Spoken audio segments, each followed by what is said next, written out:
If you enjoy these stories about humanity at its finest, make sure to subscribe and turn on notifications. The air aboard the generation ship Odyssey was thick with the scent of ozone and recycled water, a constant reminder that they were adrift in the void between stars. Elias Vance stood in the observation deck, his calloused hands resting on the cool railing, watching the nebula outside swirl like a cosmic storm. He was a firefighter from Earth, a relic of a world no longer reachable, his skills deemed obsolete in the sterile, automated environment of the ship. Yet here he was, assigned to the ship's small, understaffed emergency response team, a job that felt more like a courtesy than a necessity. The ship was home to 12 alien species, each with its own customs, languages, and fears. Among them were the Xylos, a race of silicon-based beings who communicated through bioluminescent patterns and thrived in the ship's arboretum, a sprawling greenhouse that mimicked Earth's ecosystems. They were gentle, reclusive, and deeply spiritual, their culture built around the cycles of growth and decay. Elias had spent years learning their ways, though they rarely spoke to him directly. To them, he was a curiosity, a soft, fleshy creature from a distant, forgotten world. Today, however, the arboretum was in chaos. A fire had erupted, spreading through the dry underbrush with terrifying speed. The ship's automated systems had failed to contain it, their sensors unable to distinguish between the controlled flames of a xylosovan ritual and an uncontrolled blaze. Elias was the only one who understood fire, the only one who knew how to fight it without destroying everything in his path.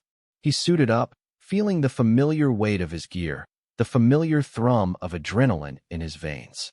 The other crew members watched him with a mixture of awe and apprehension. To them, fire was a force of destruction, something to be feared and extinguished at all costs. To Elias, it was a tool, a living thing that could be tamed, guided, even respected.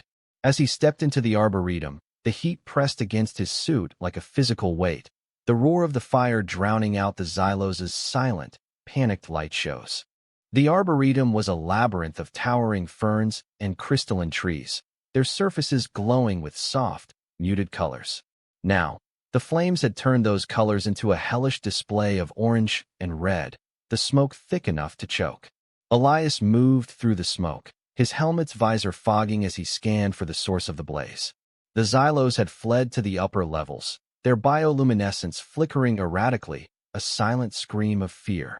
Elias knew he couldn't rely on water alone. The Xylos' structures were delicate, and a direct assault with the ship's fire suppressants would shatter their homes.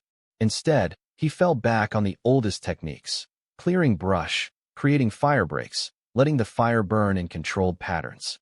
It was a dance, a dangerous and intimate one, and he was the only one who knew the steps. He worked for hours, his muscles screaming, his lungs burning. The fire fought back, a living adversary that leaped and roared, testing his resolve. But Elias was relentless, his movements precise, his focus absolute. He wasn't just fighting a fire. He was honoring it, acknowledging its power while bending it to his will. And as he worked, he noticed something strange. The Xylos, who had fled in terror, were now watching him. Their light shows had changed, no longer frantic, but slow, deliberate, almost reverent. He paused, wiping sweat from his brow, and looked up.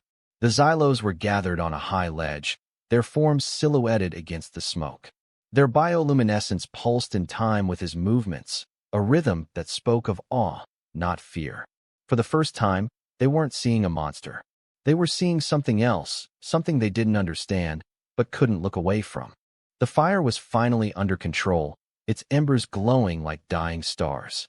Elias slumped against a scorched tree, his breath coming in ragged gasps.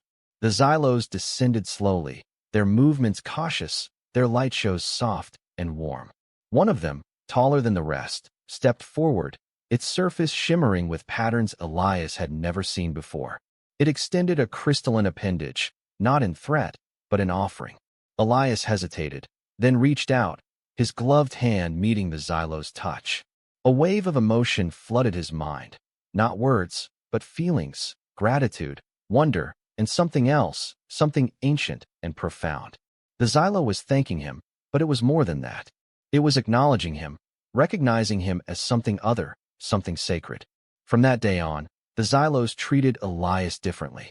They brought him gifts, rare minerals, seeds from their most delicate plants, and their light shows often included patterns that mimicked his firefighting movements.